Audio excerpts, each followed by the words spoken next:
O ano 1881, dia 5 do mês de agosto. Nasce de uma família pobre você, João, filho de um professor e de uma dona de casa.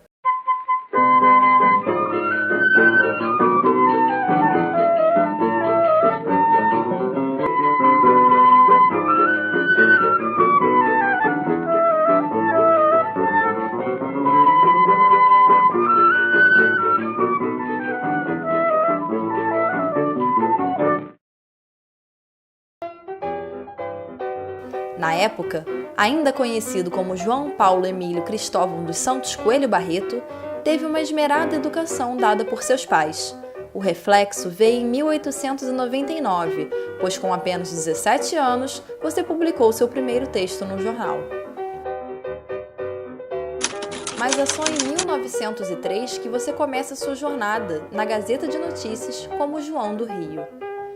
João, você foi o primeiro jornalista a trazer o formato de reportagem para a imprensa brasileira. E como não haveria de ser, você, em pleno século XX, exalava a modernidade. Ele tinha as roupas estapafúrdias, fora do comum.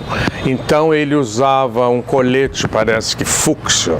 Ele usava casaca branca em vez de preta, às vezes, e usava verde também. Todos os homens usavam barba ou bigode, menos padre. E ele foi um dos primeiros a não usar nem barba nem bigode. Parece que também se maquiava um pouco para ficar menos mulato. Então ele era uma peça, o João do Rio. Falava também muito afetadamente. Então parece que uma época, quando ele ficou muito famoso, virou uma espécie de atração turística. As pessoas ficavam na porta do jornal que ele trabalhava, na hora que ele saía, para ver ele falar. Eu vou pro samba que você me convidou. Com que roupa que eu vou pro samba que você me convidou. Seus livros sempre um sucesso. Você, uma personalidade. Mas os anos nem sempre foram tão bons para você, não é verdade? Na segunda fase da carreira, ele abandona esse tipo de rua e ele passa a ser um cronista social, foi um dos primeiros também no Brasil. E aí, nisso, ele muda de jornal, da Gazeta de Notícias para o País. A segunda fase é uma outra coisa, é a partir de 1915 e vai até 21.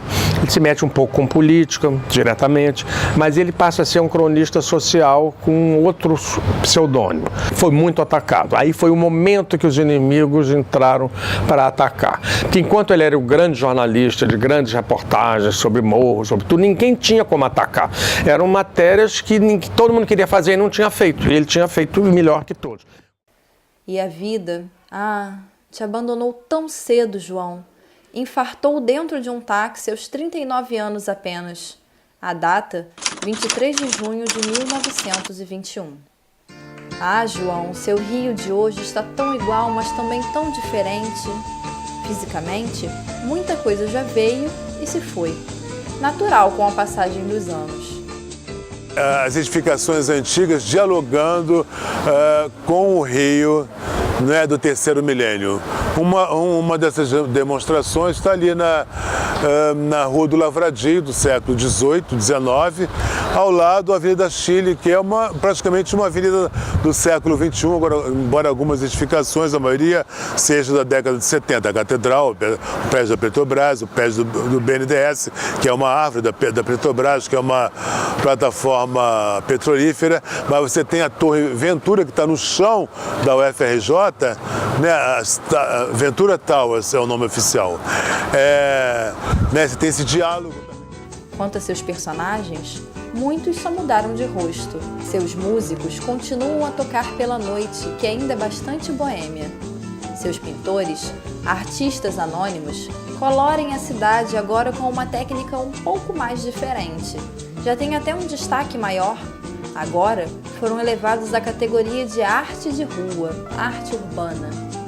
E falando em ruas, João, seu Rio de Janeiro... O Rio de Janeiro continua lindo. O Rio de Janeiro continua sendo. Seu Rio de Janeiro continua lindo, continua sendo fevereiro e março com os cordões de carnaval que você tão bem descreveu.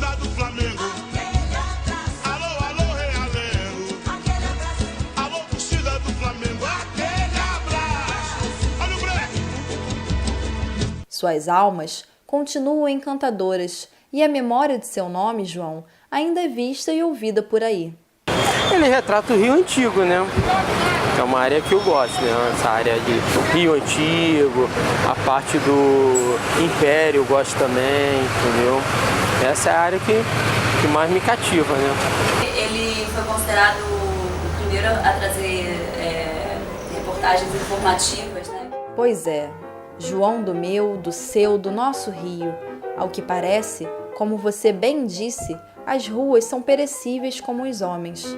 Mas a literatura, meu caro João, a literatura atravessa os séculos.